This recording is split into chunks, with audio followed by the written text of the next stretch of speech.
जागतिक पर्यावरण दिनाच्या पार्श्वभूमीवर विभागीय आयुक्त नयना गुंडे यांनी पर्यावरण संवर्धनाबाबत जनजागृतीपर संदेश देत नागरिकांना पर्यावरण संरक्षणासाठी सक्रिय सहभाग नोंदविण्याचे आवाहन केले।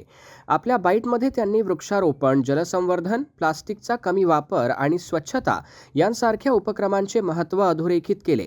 पर्यावरणाचे संतुलन राखण्यासाठी प्रत्येक नागरिकाने आपली जबाबदारी ओळखून दैनंदिन जीवनात पर्यावरणपूरक सवयी अंगीकारण्याची गरज असल्याचे त्यांनी सांगितले। वाढते प्रदूषण, हवामान बदल आणि नैसर्गिक संसाधनांचा होणारा ऱ्हास यामुळे पर्यावरण संरक्षण ही केवळ सरकारी यंत्रणांची नव्हे तर समाजातील प्रत्येक घटकाची सामूहिक जबाबदारी असल्याचे त्यांनी नमूद केले।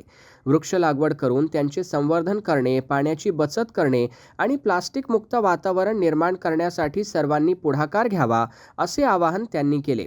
पर्यावरण संवर्धनासाठी शासन विविध उपक्रम राबवित असून नागरिकांच्या सक्रिय सहभागातून हे अभियान अधिक प्रभावी होईल असा विश्वासही विभागीय आयुक्त यांनी व्यक्त केला।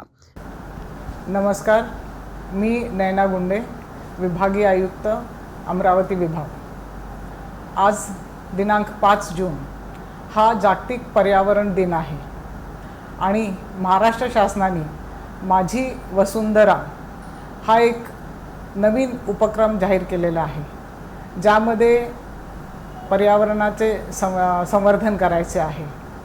आज या माझी वसुंधरा दिनानिमित्त मी सर्वांना आवाहन करते की सर्वांनी म्हणजे ग्रामपंचायत लेवलपासून gram panchayat, taluka level, district level, division level आणि स्टेट लेवल यावरती पर्यावरणासाठी काम करायचं आहे।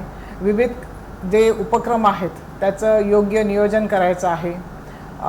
माझी वसुंधरामध्ये पृथ्वी, वायू, जल, ऊर्जा आणि आकाश याचं संवर्धन यासाठी काम करायचं आहे।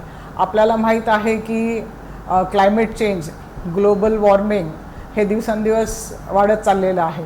कमी कालावधीमध्ये जास्त पाऊस पडतो, जेणेकरून नुकसान पण खूप होतं आहे। आपल्याकडे टेम्परेचर जर आपण बघितलं तर हाय टेम्परेचर खूप दिवस सलग राहिलेलं आहे। तर या सर्व गोष्टींवरती आपल्याला काम करायचं आहे आणि ह्याच्यामध्ये सर्व नागरिकांना माझं आव्हान आहे की जागतिक पर्यावरण दिनानिमित्त आपण जास्तीत जास्त झाडं लावण्याचा प्रयत्न करा। आज या निमित्त माझी वसुंधरा शपथ ही घेतली गेलेली आहे।